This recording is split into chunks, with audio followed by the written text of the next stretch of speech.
दोस्तों स्वागत है आप सभी का आपके अपने YouTube चैनल में। दोस्तों एक बहुत ही इंपॉर्टेंट न्यूज़ यहाँ पर gcop.nic.in पर अवेलेबल है। उसी न्यूज़ के बारे में आज बताने के लिए आज का ये वीडियो है। ठीक है दोस्तों, वीडियो में दोस्तों पहली बार बताया जाएगा आप लोगों को कि नॉर्मलाइजेशन क्या होता है। ठीक है, क्योंकि इस बार जो है मल्टी सेशन पेपर हुए हैं। पॉलिटेक्निक प्रवेश परीक्षा कई पालियों में हुई है, साथ ही साथ कंप्यूटर बेस्ड टेस्ट हुई है। तो ऐसे में दोस्तों इस बार नॉर्मलाइजेशन का प्रोसेस होगा और नॉर्मलाइजेशन होने के बाद ही आप लोगों के फाइनल नंबर शो होंगे कि आप लोगों ने कितना नंबर पाया हुआ है। ठीक है, आंसर की दोस्तों जितना जो निकला हुआ है वो सिर्फ ये पता लगाने के लिए है कि आपने जितना किया है उसमें से कितना सही है या फिर कितना गलत है। ठीक है, इसके अलावा नॉर्मलाइजेशन दोस्तों मैं सबसे पहली बात बता दूं कि प्रवेश परीक्षा पॉलिटेक्निक प्रवेश परीक्षा में पहली बार दोस्तों नॉर्मलाइजेशन का प्रोसेस होने जा रहा है। इससे किसको फ़ायदा होगा, किसको नुकसान होगा, सारी चीज़ें वीडियो में बताएंगे। किसके नंबर बढ़ेंगे, किसके नंबर घटेंगे।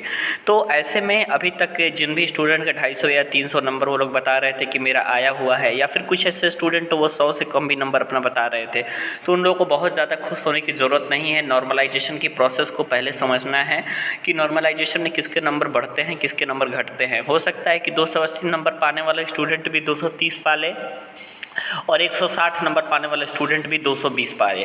तो ऐसे में नॉर्मलाइजेशन के प्रोसेस को समझना है सबसे पहले। बाकायदा उसके लिए एक फार्मूला भी जारी किया गया है यूपी जेईई के द्वारा, यानी कि ज्वाइंट एंट्रेंस एग्जामिनेशन। ये सारी चीज़ें जो मैं बता रहा हूँ, मैं सबसे पहली बात आपको ऑफिशियल नोटिस भी दिखाऊंगा।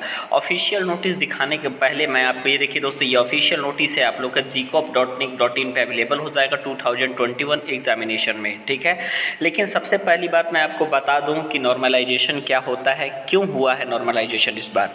इससे पहले दोस्तों पॉलिटेक्निक प्रवेश परीक्षा एक ही दिन आयोजित की जाती थी और सभी बच्चे प्रवेश परीक्षा दे देते थे, जिसका क्वेश्चन पेपर सबका सेम रहता था।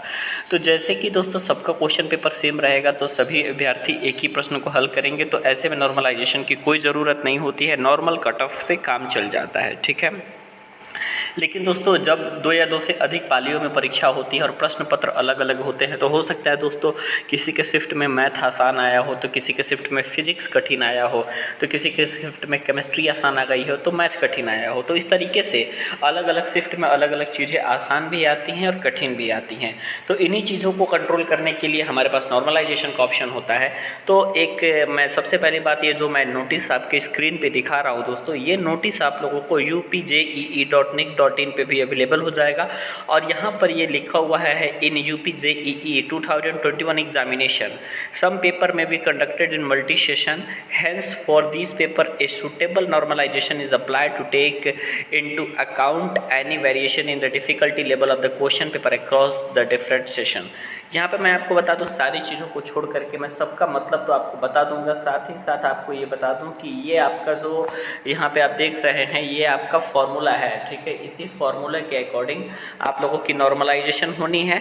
और नॉर्मलाइजेशन में किसको फ़ायदा होगा दोस्तों, किसके नंबर बढ़ेंगे यानी कि इंक्रीज होंगे, और किसके नंबर घटेंगे यानी कि डिक्रीज होंगे, ये भी मैं आपको अभी बता देता हूँ। ठीक है, सबसे पहले तो आप अपने इसमें देखिए कि आपका शिफ्ट आसान आया है कि आपका शिफ्ट कठिन आया है, ये तो अभी डिसाइड नहीं हो सकता।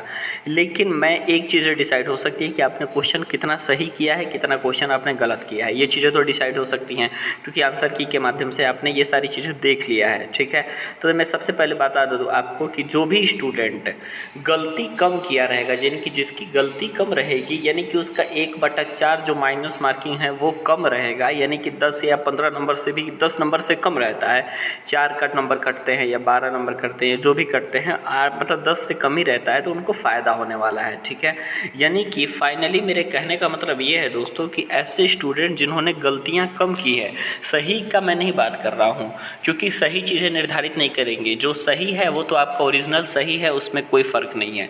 लेकिन मैं आपको बता दूँ कि यदि आपका गलत है, ठीक है, तो वो चीज़ें डिटरमाइन करेगा कि आपका नंबर बढ़ेगा कि घटेगा। ठीक है, तो यदि आपका चीज़ें गलत है तो ज़्यादा गलत है तो नॉर्मलाइजेशन में आप लोगों को फ़ायदा नहीं मिलेगा, आप लोग का नंबर कम होंगे। ठीक है, उसके बाद मैं आपको बता दूं यदि आपने गलत कम किया है तो ऐसे कंडीशन में आप लोग के नंबर बढ़ेंगे। प्लस एक बात जानना ज़रूरी है, जिसकी शिफ्ट आसान होगी दोस्तों उसकी शिफ्ट में नॉर्मलाइजेशन कम होगा, यानी नंबर कम बढ़ेंगे या नहीं बढ़ेंगे, नहीं के बराबर बढ़ेंगे। लेकिन जिसकी शिफ्ट कठिन होगी उसमें नंबर बहुत ज़्यादा बढ़ने के चांसेस है। यानी कि शिफ्ट ज़्यादा कठिन है, यानी कि कोई भी स्टूडेंट 100 नंबर, 120 नंबर, 110 नंबर से ज़्यादा नहीं ला पाया है। यानी फिजिक्स केमिस्ट्री दोनों कठिन आ गया, सिर्फ एक ही चीज़ें आप लोग की आसान आई। तो ऐसे में यदि शिफ्ट वाइज यदि कठिन कुछ शिफ्ट को बना दिया गया है तो ऐसे में उनको नॉर्मलाइजेशन का फ़ायदा होगा और नंबर बढ़ाए जाएंगे उन शिफ्ट के बच्चों को।